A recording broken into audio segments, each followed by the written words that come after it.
reforma da Previdência Paulista foi aprovada na Lesp. Para entender o que muda com ela, o nosso convidado de hoje é o Dr. Matheus Vieira. Fique agora com a íntegra da entrevista. Doutor, eu já faço a grande pergunta, que talvez a maior ponto de interrogação das pessoas. Em que a reforma vai impactar na economia? Bem, a expectativa é que a reforma ela gere uma economia, né? Uma economia dos gastos previdenciários, né? Que é uma parcela relevante do gasto do governo do estado de São Paulo. E assim como de todos os estados, né? Bem dizendo, né? É uma fatia relevante, tanto na União, quanto nos estados, quanto nos municípios. Uma parcela relevante de todo o dinheiro arrecadado é gasto com previdência dos servidores públicos, né? Então, a expectativa é que exista uma economia ao longo de vários anos, né, coisa de 10 anos. E aí a gente tem números que oscilam um pouco dependendo de quem está divulgando os números, né? Então se fala em alguns foros de coisa de 35 bilhões, já ouvi também mais de 50 bilhões. Então existe uma perspectiva de redução de gastos, né? O que a gente sabe por fato é que hoje, né, os números oficiais, eles mostram que, mesmo considerando a parcela da contribuição dos servidores públicos somada à parcela do empregador, que é o próprio governo do estado de São Paulo, ela não é suficiente para arrecadar sequer metade do gasto anual com previdência. Não fecha a conta, é né? Isso que o senhor quer dizer, não fecha a conta. Exatamente. Então, todos os anos, o governo do estado de São Paulo ele precisa complementar, né, esse valor, né, esse fundo, né, essa conta, por assim dizer, com recursos que originalmente não eram destinados ao pagamento dos servidores, né, dos servidores inativos, os aposentados, os pensionistas, enfim. Então, é um valor grande, né? Só para a gente ter uma noção, hoje o gasto com previdência do setor público em São Paulo está ali oscilando a ordem de 35 bilhões por ano.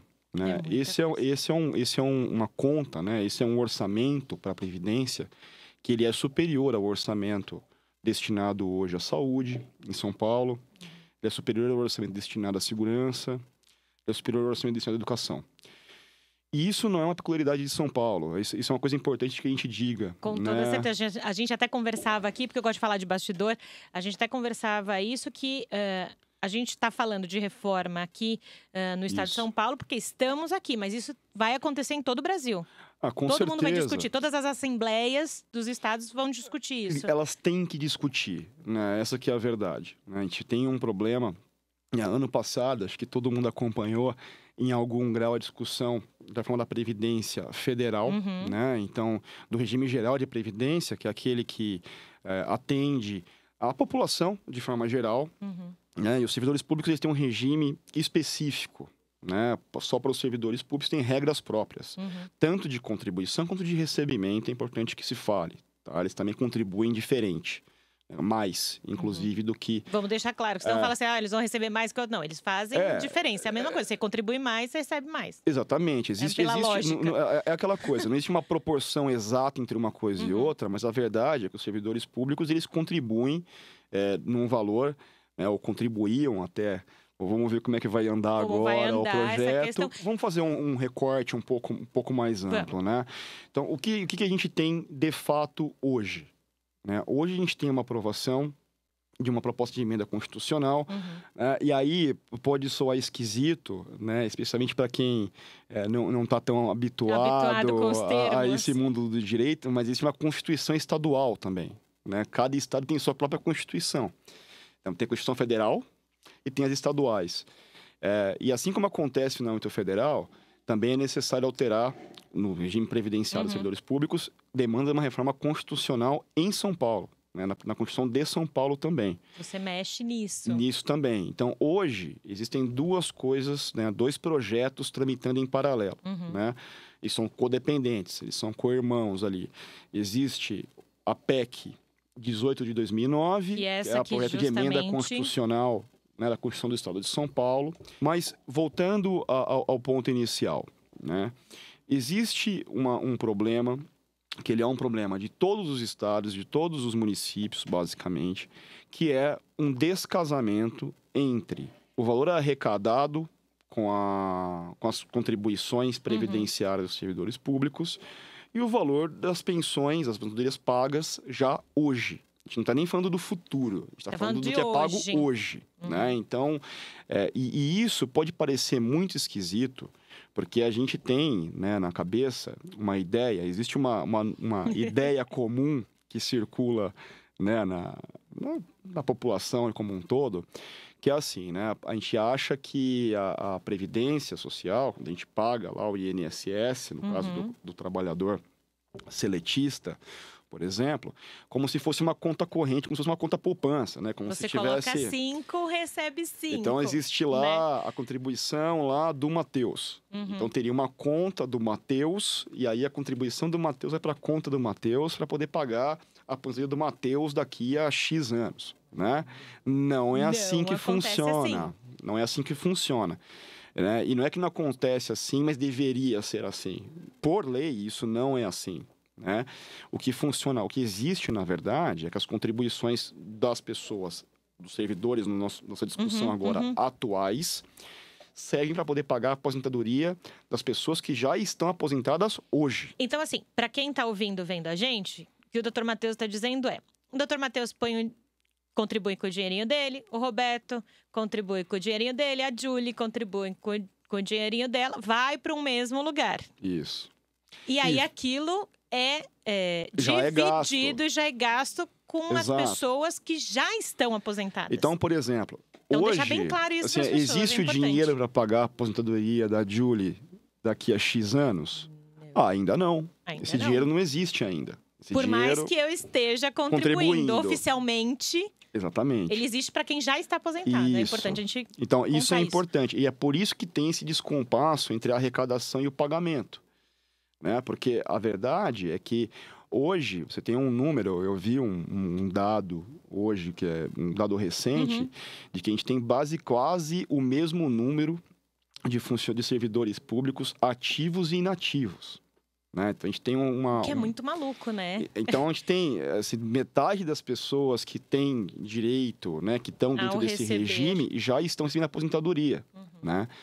E o valor da aposentadoria não é pago para cada pessoa, não é o valor da contribuição exata de que uma pessoa está pagando hoje. Então, por isso que existe essa diferença. Né? Então, porque se fosse 10 por 10, 20 por 20, estaria lindo, maravilhoso. Minha continha já estava lá daqui 30 anos, minha continha estava lá recheada. E não é assim. E não é assim que funciona. Né? Então, assim, esse é o problema financeiro. Vamos colocar assim. E é importante a gente dizer isso, porque às vezes as pessoas escutam, leem, falam: mas a gente vai economizar durante 10 anos mais de 30 bilhões. Mas o que significa? A gente está contando aqui na Leste Conecta o que significa isso, né? Isso Exatamente. É importante. Então, na verdade, essas medidas todas, tanto a reforma da Previdência Federal quanto agora, essas estão sendo discutidas em quase todas as assembleias legislativas de todos os estados e também nas câmaras municipais, nos municípios em que existe uma previdência própria. Em todos esses lugares sendo discutido agora essas reformas, justamente porque existe um problema geracional aí envolvido, né? Quando eu estava na escola, quando eu era pequeno, eu estudava a pirâmide demográfica, então a distribuição da população por idade era mesmo uma pirâmide. Você tinha muito mais gente nova lá no base da pirâmide e tinha bem pouca gente mais velha. Né? Hoje, para quem está no colégio hoje, já não estuda a mesma coisa. Ali, né? Então, eu vi um livro escolar recente, agora há pouco tempo, e ele é quase uma ampulheta. Né? Então, é uma pirâmide meio torta. É uma pirâmide ainda com quase invertida. Assim, dizendo, né? Então, a verdade é que a população está envelhecendo. Né? Então, quando acontece esse fenômeno, que é uma coisa que quando eu estudei era uma coisa de país europeu, né? Hoje era uma realidade muito distante, não é uma coisa próxima longa, da gente, né? ali, aquela coisa. Quando acontece isso, existe um problema no financiamento dessas aposentadorias. Porque se eu tenho menos gente na ativa e tenho mais gente aposentada... Como é que eu vou ter um delayzinho aí E se eu pago de o tanto, né? aposentado com o dinheiro que eu arrecado hoje, se não existe uma conta poupança lá de trás, como a gente estava falando, Não tem como pagar. então É impossível. simplesmente não fecha a conta. Então, assim, o problema é esse. Sem nem entrar no mérito se a reforma é boa, se a reforma é ruim. Não, a gente está dizendo o porquê que, né, precisou se pensar numa reforma para e por que ela chegou aqui na Assembleia Legislativa para ser votada. Isso que era importante, dizer. E dentro da ideia do porquê ainda, é importante a gente colocar o seguinte. Ano passado, né, em 2019, quando a gente estava discutindo a reforma da Previdência Federal, né, existia a intenção inicial de que naquele momento já se fizesse uma reforma da Previdência também para os que englobasse estados e municípios. Sim. Né? Essa era a intenção original lá atrás. Dentro das discussões no Congresso Nacional, ficou estabelecido que estados e municípios não teriam suas regras alteradas, tá? Dentro da mesma reforma da Previdência feita no passado, né, em 2019, e que os estados depois discutiriam em paralelo, cada qual ao seu tempo, e de acordo com a sua necessidade, as novas regras para as reformas que valeriam para os seus servidores. Né? Então, esse foi um modo que foi alcançado lá atrás, justamente para que conseguisse se aprovar a parcela né, da reforma da Previdência que atende às pessoas que não têm vínculo com estados, municípios, com o governo de uma forma geral e ficou a cargo de estados e municípios discutindo suas próprias reformas. E é por isso que agora, em 2020, existe todo um movimento em vários estados da federação discutindo a reforma estadual. Tá? Para que se fale dentro da realidade. É importante, a gente está terminando o primeiro bloco, doutor Matheus, dizer, aqui em São Paulo é uma realidade, em Minas é outra, Rio de Janeiro é outra, Rio Grande do Sul é outra. Então, cada um vai entender o que pode ser melhor para cada estado. Mas a gente volta a falar disso no próximo bloco e contando também as mudanças da nossa Previdência aqui. Nesse primeiro bloco do Alesp Conecta, o advogado Matheus Vieira explicou o porquê da reforma da Previdência ser essencial para o estado paulista.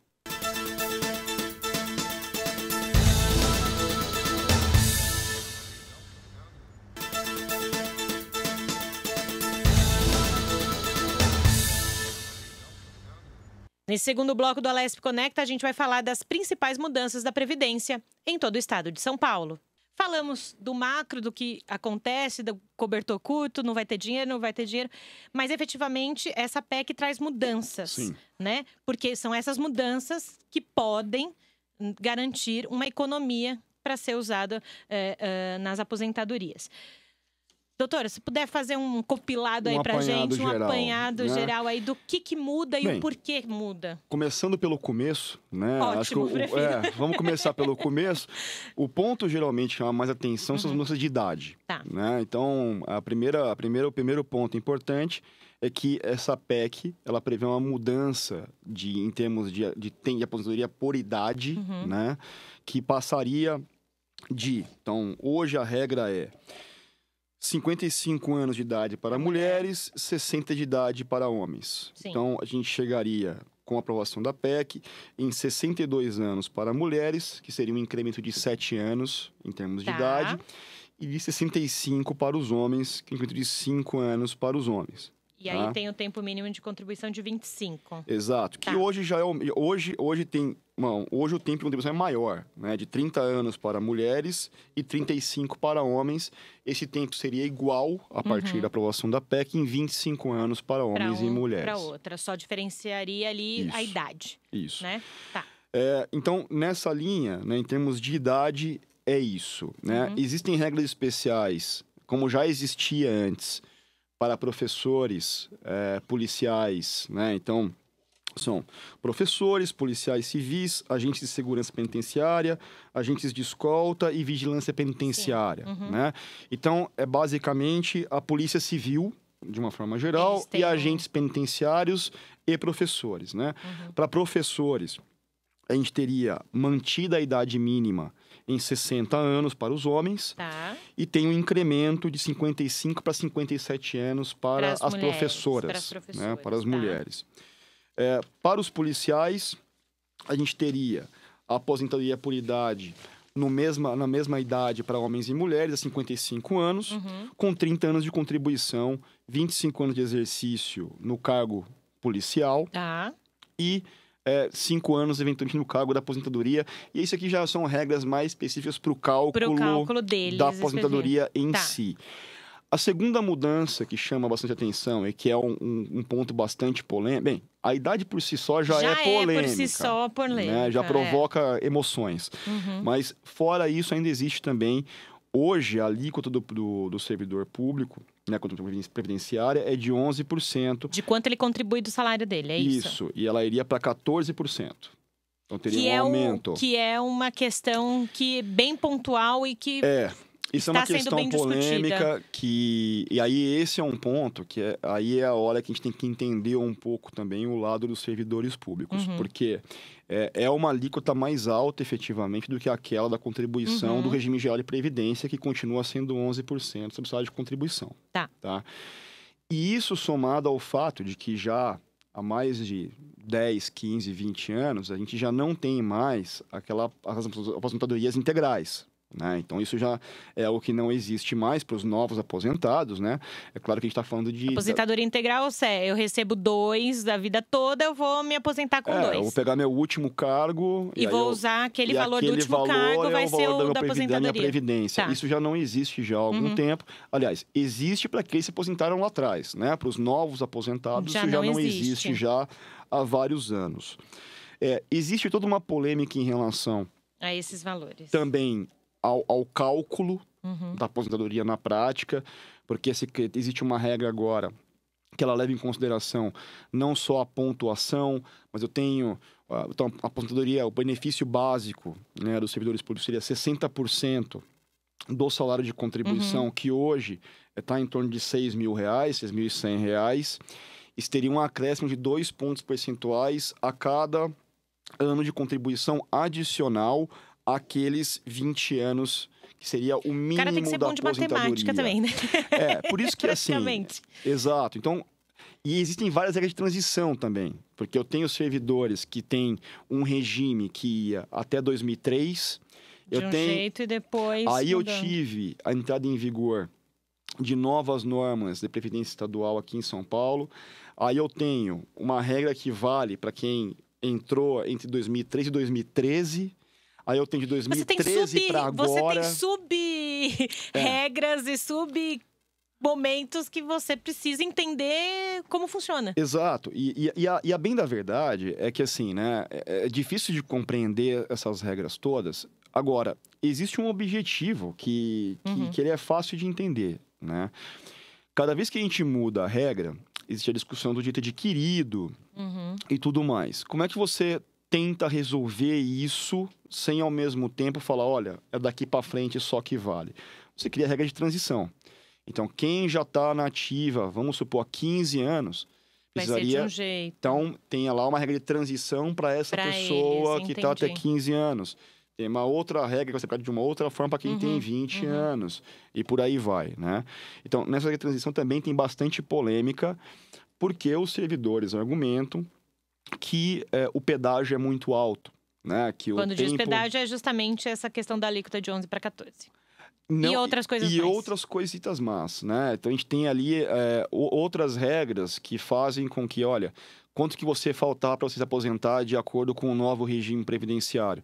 Faltava 5 anos. A contagem é diferente. Bem, então você vai ter lá um pênalti, você vai ter lá um redutor que vai ser igual a 100% da contribuição que seria devida nesses 5 anos que você não contribuiu, não vai contribuir de fato, já que você vai aposentar antes. Então, isso funciona como um redutor do valor que o servidor público teria para receber depois na aposentadoria. E não tem jeito, quando mexe com essas questões, vai ter o pró e o contra, vai quem analisa de um jeito, quem analisa de outro, não tem como. Não tem como. É uma coisa muito complexa, vamos compreender. É complexo, não tem como. Até o fato de existirem os regimes especiais de previdência, né?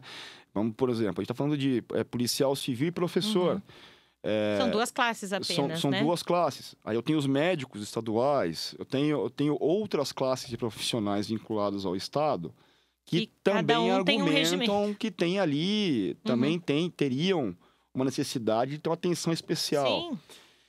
A verdade é que quanto mais exceção a gente tem, mais complicado fica. Mas essas são as classes... Mais longe vai o debate, mais posterga mais tempo se ter uma reforma. Porque Gente, a gente está falando aqui, a gente está contando o porquê dessa reforma acontecer. Então, a gente tem que entender que cada um, óbvio, vai defender aquele seu ponto de vista e precisa se chegar num denominador comum. Agora, como é que você chega num denominador comum? Óbvio que de um lado ou de outro, alguma coisa vai ter que ser, vai precisar ceder, porque senão o todo não vai conseguir fazer. Existe a situação é o cobertor curto que você mencionou logo no começo. Né? Outro ponto também que é bastante polêmico é a questão da pensão. Né? Porque eu tenho os aposentados e os pensionistas. Então, eu tenho pensão para viúva, no caso de falecimento, ou para o viúvo, no caso de falecimento do servidor. Eu tenho pensão para dependentes, quando acontece o óbito antes. Tem pensão por invalidez e por aí vai. E para cada um desses tópicos existe uma regra própria também. E o fato é que esse também é um ponto que está sendo bastante discutido agora na reforma, é que houve dentro dessa PEC, existe ali um pacote de regras que reduz os benefícios para os pensionistas. Então, a ideia é que fique mais difícil obter essas pensões, mais difícil eu digo, né? Eu tenho um número menor de pessoas que seriam contempladas a essa pensão, com essas pensões, né? Eu tenho um ajuste temporal, então eu tenho casos em que, olha, essa pensão vai ser paga só até X cotas. Passou daqui, você não recebe mais. E a gente tem que entender, a gente está falando, é um outro momento de sociedade, é um outro momento de quantidade de pessoas que trabalham, quantidade de pessoas que já são aposentadas, já são mais velhas e vão. Com certeza. Já tem uma idade para se aposentar, do que vem. Então, se precisa pensar no modelo para agora, né? Não um modelo de 20, 30 anos que é diferente, não tem como. Né? E a gente estava comentando, aproveitando o seu gancho de falar das coisas fora do ar, né? Adoro isso. A gente estava comentando agora há pouco justamente isso. Isso é importante que a gente fale, né? Esse problema previdenciário, o problema das aposentadorias, né, de forma geral, ele não é um problema brasileiro. Vamos falar, é importante, porque tudo é culpa do Brasil, não. Dessa vez não, gente. Esse não é um problema do Brasil. Exclusivo nosso. Esse é um problema que aconteceu em todos os países que têm um sistema previdenciário. Tá? Isso é um problema que existe na França, existe na Alemanha. Desmistificar que país de primeiro mundo não tem problema. Tem problema. Tá? Eles também, o deles, dependendo de como você medir isso, é até pior que o nosso, porque eles têm a população ativa menor que a nossa ainda. A pirâmide deles é mais invertida que a nossa. Então, eles têm um problema sério de financiamento de previdência. Então, essas discussões, dessas mudanças de regras previdenciárias, né, esse novo paradigma de como é que vai ser a vida das pessoas no futuro. Essa é uma discussão que ela é muito mais ampla, né, do que o Estado de São Paulo, os servidores públicos ou o Brasil. Essa discussão está acontecendo em nível global, né? Da mesma forma como essas regras foram criadas lá atrás, e quase todas mais ou menos ao mesmo tempo, com a mesma ideia, com a mesma concepção política e por aí vai. E fazia sentido. A época que elas foram criadas. O fato é que a gente passou aí 50 anos, 60 anos, 70 anos, e a gente chegou num momento agora em que o dado de realidade mudou. Muito. Né? A realidade mudou, as profissões das pessoas mudaram, e essas regras estão sendo rediscutidas no mundo inteiro. Então, isso é um problema nosso, mas também é preciso da Alemanha, do Japão, de todo mundo. E é importante dizer isso, porque senão fica só com aquela coisa, o Brasil quer fazer o diferente. Não, o mundo está fazendo diferente. O mundo precisa fazer diferente. Como eu falei... Tá acabando o nosso programa já. Nem parece, né? Tá indo rápido. Rapidinho. Mas eu preciso fazer uma pergunta. Vamos lá. Que eu falei também que nos bastidores eu ia fazer essa pergunta, porque todo mundo já escutou falar assim: a partir de agora eu vou ter que fazer uma poupancinha, guardar dinheiro pra criança desde que nasceu. Ou desde que tá na barriga da mãe. É mais ou menos assim? Ou tipo, não, o pessoal também tá exagerando? Olha, essa é uma questão delicada, né? Porque a gente tem perfeita ciência de que tem pessoas que não têm condição de fazer essa poupancinha, né? Óbvio. Então, isso a gente fala como se todo mundo tivesse grana para tudo. Então, isso é uma questão que tem uma sensibilidade envolvida, tem toda uma questão social envolvida. Mas, para quem tem a condição de fazer, é uma boa ideia. Entendi, faça, porque a verdade é a seguinte... Né? A gente está tentando, eu digo a gente, né? Sociedade. Sociedade, né? sim. A gente está tentando discutir politicamente qual seria o melhor caminho para resolver, ou pelo menos amenizar o problema previdenciário, de uma forma geral.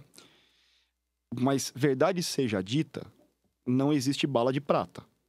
Então, a gente não sabe, a gente está fazendo uma reforma com base no que a gente tem hoje de realidade e projetando para o futuro daqui a 20 anos. E a gente não sabe se a projeção é ok ou não, né? Tem muita coisa acontecendo. Daqui a 20 anos, a gente vai ter um outro dado de realidade. Sim. Tomara que a gente tenha acertado dessa vez. Sim. Mas pode ser que a gente não tenha acertado de novo. Pode acontecer? Pode acontecer. E, assim, o recado que eu gostaria de passar é justamente esse, né? Eu acho que o fato de existir previdência não deve ser tratado como uma garantia de boa vida depois do tempo de trabalho. Então, é importante que quem tem condição de fazer isso se programe para fazer isso, tá? Até, né, pensando nos seus filhos, netos e por aí vai. Né? Na medida que puder, lógico. Nem que seja R$5 por mês, mas faz alguma coisa. E